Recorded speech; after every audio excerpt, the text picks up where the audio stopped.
G20 நாடுகளின் சபாநாயகர்கள் மாநாட்டை டெல்லியில் இன்று தொடங்கி வைக்கிறார் பிரதமர் மோடி. மகளிர் தலைமையிலான வளர்ச்சி உள்ளிட்ட 4 அம்சங்கள் குறித்து விவாதிக்க திட்டம். காவிரி நதிநீர் மேலாண்மை ஆணையக் கூட்டம் டெல்லியில் இன்று நடக்கிறது. 3000 கன அடி தண்ணீர் திறக்க ஒழுங்காற்றுக் குழு பரிந்துரைத்த நிலையில் கூடுதலாக நீர் கோர தமிழகம் முடிவு. விளையாட்டு மீதான ஆர்வத்தை அனைத்து மாணவ மாணவிகளுக்கும் ஏற்படுத்த அமைச்சர் அதிகாரிகள் நடவடிக்கை எடுக்க வேண்டும். ஆசிய கோப்பையில் பதக்கம் வென்ற தமிழக வீரர்களுக்கு ஊக்கத்தொகை வழங்கும் நிகழ்ச்சியில் முதலமைச்சர் ஸ்டாலின் அறிவுறுத்தல்.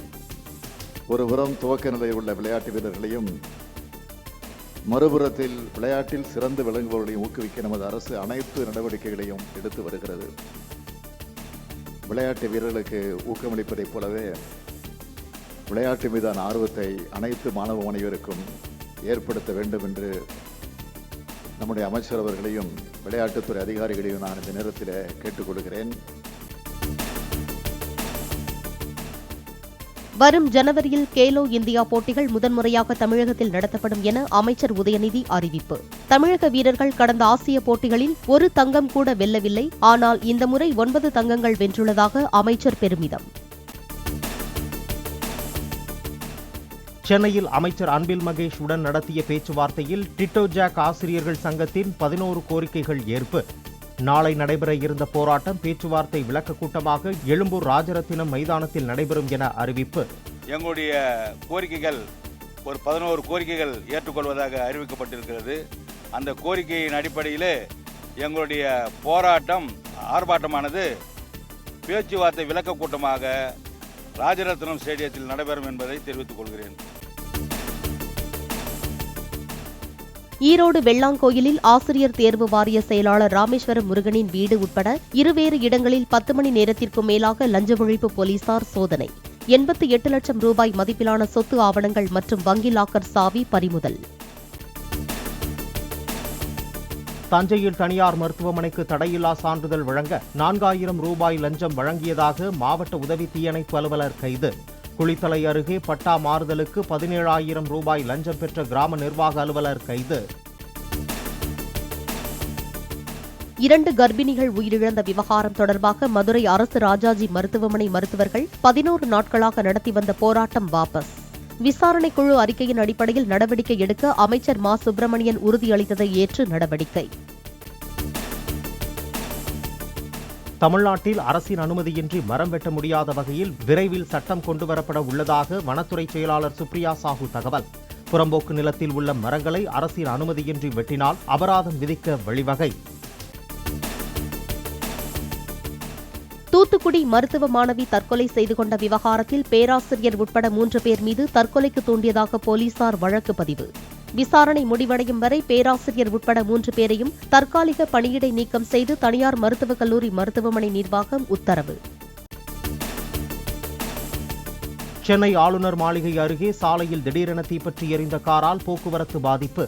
காரில் இருந்த ஓட்டுநர் உட்பட 3 உடனடியாக வெளியேறியதால் உயிர் தப்பினர். நீலகிரி மாவட்டம் பந்தலூர் அருகே குடியிருப்பு பகுதியில் உலாவரும் 2 காட்டு யானைகளை 4 கும்கி யானைகள் மூலம் விரட்ட வனத்துறையினர் முயற்சி. ட்ரோன் கேமரா மூலம் கண்காணித்து அடர்ந்த வனப்பகுதிக்குள் அனுப்பும் பணி 2வது நாளாக தீவிரம். நெல்லை பணக்குடியில் 3வது நாளாக திரைப்பட படப்பிடிப்பில் ரஜினிகாந்த் பங்கேற்பு. பணி முடிந்து திரும்பிச் சென்ற போது ரசிகர்கள் ஏராளமானோர் திரண்டு தலைவா ஐ லவ் யூ என முழக்கம். சவால்கள் நிறைந்த உலகில் இந்தியாவின் குரல் வலுவடைந்து கொண்டே செல்வதாக பிரதமர் மோடி கருத்து. மகளிர் மசோதா போன்ற 30-40 ஆண்டுகளாக நிலுவையில் உள்ள விவகாரங்களில் கூட தமது அரசு தீர்க்கமான முடிவெடுத்துள்ளதாக பெருமிதம்.